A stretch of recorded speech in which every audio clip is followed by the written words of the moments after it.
वंदे मातरम पे सवाल उठाते हैं, मुसलमानों की देशभक्ति पे आप सवाल उठाते हैं, और कुछ लोग ऐसी टिप्पणी भी करते हैं जो मेरी समझ में नहीं आता।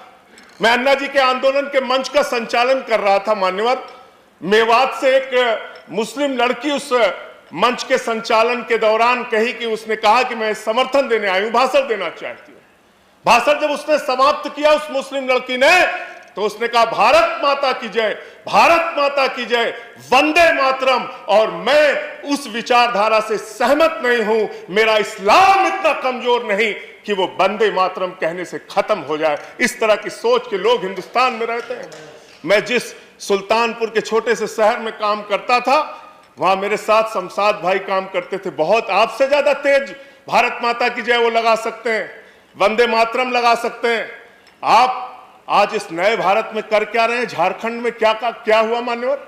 चोरी के आरोप में एक आदमी को पीट पीट के मार दिया गया इसलिए कि वो मुसलमान था, एक वर्ग विशेष से था। क्या इसकी चिंता इस सदन को नहीं होनी चाहिए? क्या धर्म के नाम पे इस देश के अंदर बंटवारे चलते रहेंगे?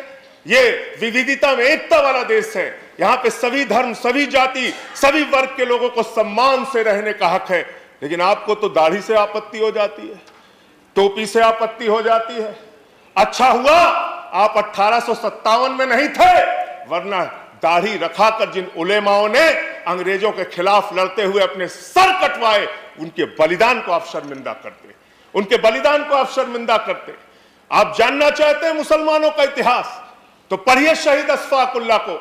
जब फैजाबाद की जेल में उनको फांसी के फंदे पर ले जाया जा रहा था, उनसे पूछा गया आपकी कोई अंतिम इच्छा?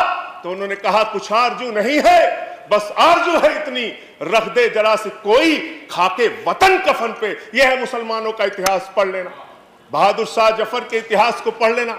उनके बेटों का सर कटवा के रंगून की जेल में उनके सामने रखा गया मान्यवर।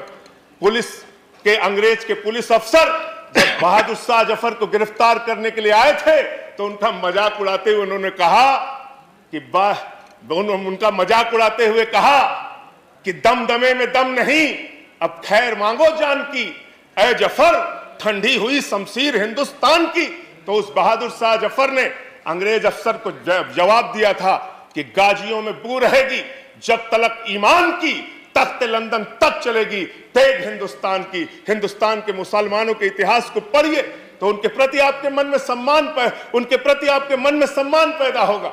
और ये दाढ़ी और टोपी से और वंदे मातरम लगाने से और अल्लाह अकबर कहने से किसी का धर्म अगर कमजोर हो जाता है तो माफ कीजिएगा, आपका धर्म, आपके धर्म की व्याख्या बहुत कमजोर है। हिंदू धर्म जिसको हम मानते हैं, वो हिंदू धर्म तो कहता है वसुधैव कुटुंबकम, पूरा विश्व हमारा परिवार है।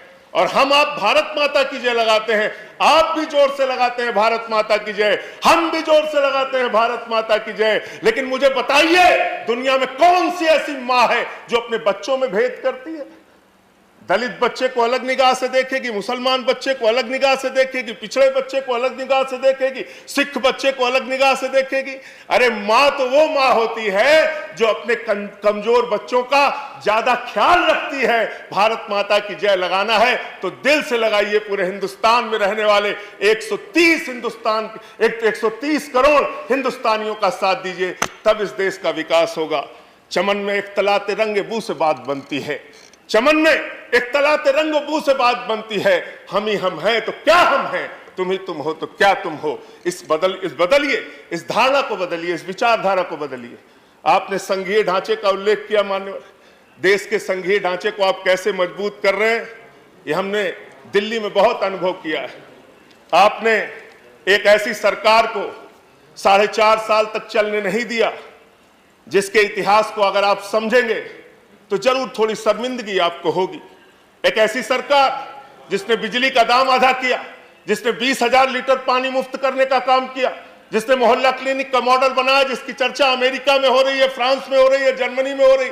एक ऐसी सरकार जिसने सरकारी स्कूलों का कायाकल्प किया, एक ऐसी सरकार जिसने अपने बजट का 26% मान्यवर शिक्षा के ऊपर खर्च किया, एक ऐसी सरकार जिस सरकार ने 20% अपने बजट का हेल्थ के ऊपर खर्च किया। ऐसी अरविंद केजरीवाल की सरकार के खिलाफ आप रोज सीबीआई छोड़ देते हैं, रोज ईडी छोड़ देते हैं, 25-25 विधायकों को उठा के गिरफ्तार करके जेल में डालते हैं। आपके इस राष्ट्रपति के अभिभाषण में कहा गया, मैं नहीं कह रहा, आप कह रहे हैं, आपके प्रधानमंत्री जी के वक्तव्य हैं, हम पब्लिक ट्रांसपोर्ट को देश में बढ़ावा देना चाहते हैं। वाह भाई, आप पब्लिक ट्रांसपोर्ट को बढ़ावा देना चाहते हैं, लेकिन दिल्ली में महिलाओं के लिए फ्री मेट्रो अगर अरविंद केजरीवाल जी करना चाहते हैं तो आप उसमें अड़ंगा डालते, कहते हैं 8 महीने तक हमको कुछ कर नहीं सकते।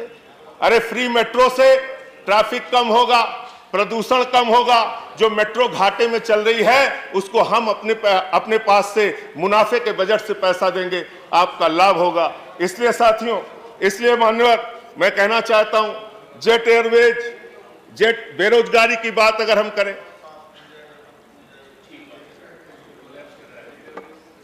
जेट एयरवेज के हजारों एम्प्लॉई आपकी नीतियों के कारण बेरोजगारी की कगार पे पहुंच गए और अब तक 4 कर्मचारी उनके आत्महत्या कर चुके हैं।